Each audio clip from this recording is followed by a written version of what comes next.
Okay guys, here we are back for another tutorial, hole 9, par 5.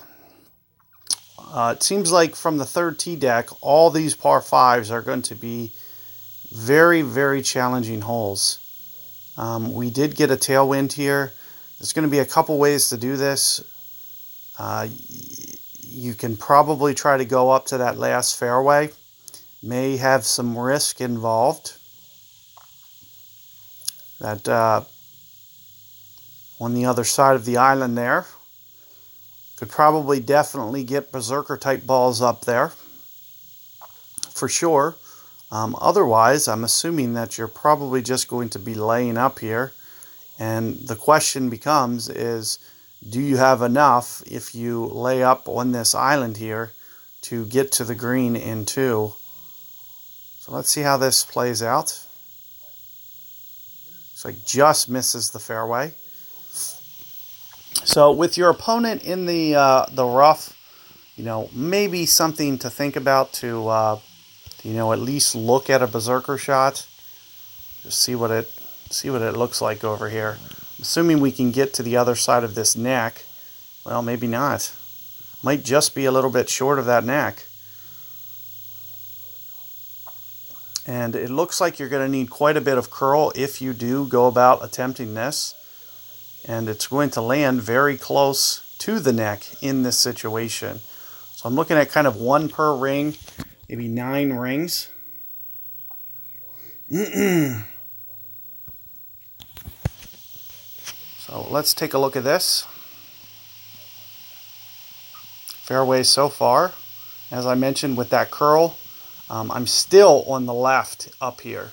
However, I should be so much farther. This extra 100 yards that I got, especially with a berserker ball, should get me hopefully far enough, especially with a tailwind case, to be able to, really put it down there. And, I'm definitely going to have a good angle. As I mentioned, if I laid up, I really don't know yet whether or not you'll be able to get to the green, but I have a feeling that with a headwind, you're going to be looking at kind of a 3-shot hole to get to the green, unless if you lay up like my opponent was trying to do, we would need a tailwind like this to probably get there, would be my guess.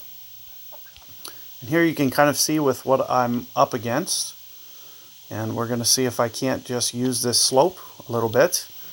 And I'm going to put on a wind 5 ball here. I'm not going to use elevation here. I'm going to use pretty much the full adjustment. 14.9, 9 rings or so. Might just want to offset my guide just a little bit more than I am.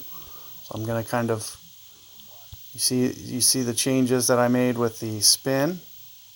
9.4-ish rings. Perfect ball. Let's see how this comes in.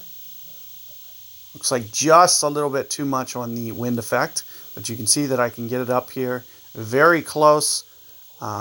Definitely, any eagle, especially on that hole where driving into that little funnel, you can see I had to go into that bottleneck right there. In those situations with those winds where you have to get into that bottleneck, it's going to make things a little bit tougher. But do keep in mind, let me just show you this from the tee perspective. I think my wind was about 9 miles per hour, which is about, maybe 10% elevation shooting down with my overpower. And, even additionally to that, an extra, it looked like it might have been a little downhill as well. But here you can see that I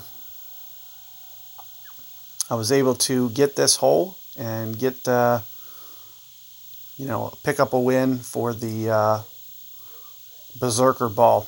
Keep in mind that, when you pull out a berserker ball, you really need to take care of business, because in the shootouts, you could end up with a 15, 18 mile per hour wind to where you could really put yourself in trouble. But good luck there, guys, with that 9th hole. Hopefully that strategy will help you. And as I mentioned, I have a feeling that laying up there, we would probably need a win like that to be able to still get there. So just something to be thinking about as to when you get a headwind tailwind like that. You may just need to do that risk-reward scenario as opposed to laying up. So good luck, and catch you guys on the next one.